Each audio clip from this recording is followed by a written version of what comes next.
Hello, everyone, and welcome to the Vortex, where lies and falsehoods are trapped and exposed. I'm Michael Voris. A blessed and happy new year to all of you.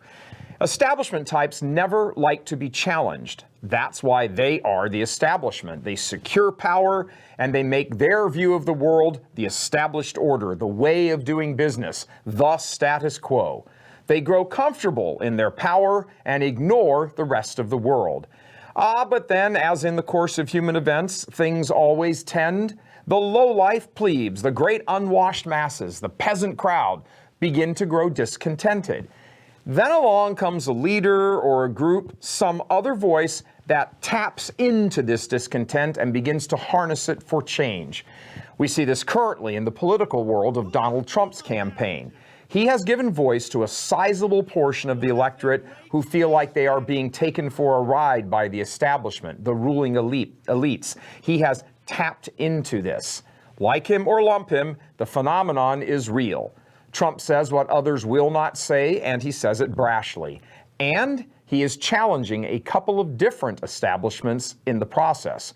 The soft GOP establishment that has allowed such moral evils to wash over America these past 40 years, and the liberal progressive establishment, which has been pushing the agenda of moral evil. The Democrats and their mainstream media allies are huge supporters of the culture of death. In fact, they are its architects.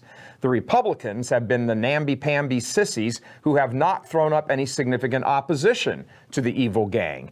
And now along comes Trump, who is calling out all of them, more or less, and the Dems and the media hate him, and the GOP establishment is terrified of him. He has tapped into something that neither establishment wants to admit, that they are not as supported as they'd like to portray. And in the midst of all that establishment rancor directed at Trump is the more liberal, Church of Nice establishment Catholic crowd. Various prelates and priests and liberal Catholics are denouncing and defaming Trump at every turn, comparing him to Nazi Germans over his comment about Muslims, for example. The Church of Nice likes to paint him as an uncaring, egotistical extremist in it for the self-glory. And that might be true, but the greater truth is they don't want some issues discussed, and here is where the rubber hits the road. In the Catholic world, this is true as well. The Catholic establishment and all its allies simply do not want some truths discussed because they rightly perceive it weakens their power base. For example, last month, Church Militant reported on a pretty substantial story, a $1 million lawsuit filed against Cardinal Timothy Dolan of New York and his archdiocese over their negligence over reports to rein in a sex-crazed homosexual priest who was stealing hundreds of thousands of dollars from 2 New York parishes. Cardinal Dolan and the archdiocese knew about this for at least 2 years, and did nothing, not a single thing about it, until the story burst forth on the local New York media with salacious headlines and telling photos. The next Sunday, boom, the priest in question resigned. This story is a huge story. It has implications civilly, criminally, and ecclesiastically, and yet not one Catholic establishment media outlet even mentioned it, except one lone little passing comment, and even that conveniently left out the issue of the cardinal's involvement. No Catholic blogs from the establishment order breathed a word about it. None of the more well-known media outlets talked about it. No comments worth anything from Dolan or his archdiocese except the anticipated usual spin control. Elderly attack dog Bill Donahue has not howled a word about it. Now, to be certain, they all know about it. We know that for a fact. This story and its wrecking ball potential for New York and the Cardinal is well known. We've been talking to all kinds of people in New York, on the record, off the record, those involved with the legal proceedings. They are all very anxious to see this exposed so that the evil that runs the New York Archdiocese can be swept away. And it is evil.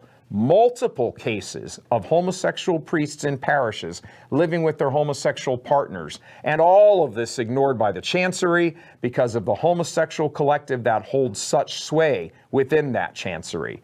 Yet, New York is the center of the Catholic Church in America, in appearance at least, if not reality. It is virtual headquarters of the Church of Nice because of the massive media exposure. So no one in the Church of Nice establishment is going to breathe a word about this story until they are forced to. No one. Just like they all kept silent about the Church of Nice lies and deceptions about the social justice movement in the church, which is really a cover for liberal near-Marxist policies in dealing with third world countries, which is also deep in bed with pro-death Democrats who keep handing them government funds by the tens and hundreds of millions, all in the name of fighting poverty. They keep quiet, just like they all kept silent about the Church of Nice establishment cover-ups of the homosexual sex abuse crisis. There is much that the Church of Nice does not want talked about, and the reasons are simple: to keep the establishment cranking along. Keep the masses in the dark about everything. Talk a good game, but cover up the deep rot. Without intending to, Church Militant has taken on something of the role as the attacker of the establishment. All we ever wanted to do, and still want to do, is just proclaim the glory of the faith. But from our earliest beginnings, almost 10 years ago, we have been thwarted at every turn because the faith we proclaim is the authentic Catholic faith, 100% in agreement with the magisterium. And the faith that the Church of Nice proclaims is a false ecumenism, false mercy, false scripture, false compassion, false theology, false liturgy, homosexual inspired and controlled pile of hogwash. And the establishment hates this being told to everyone else. Yes, Church Militant also has tapped into something, sort of like the Trump campaign has in the political order. And the sad reality for all establishments is when this happens, their first and only response is to destroy, not consider what they are doing might be wrong. You can understand in the naturally corrupt world of politics this being the response because of the lust for power. But in the world of the supernatural, that men and their allies would run from the truth and try to kill those who speak it, the sin is of an entirely different kind. Not just magnitude, but kind. 2016 promises to be quite the year in the world of challenging the establishment. God love you. I'm Michael Voris.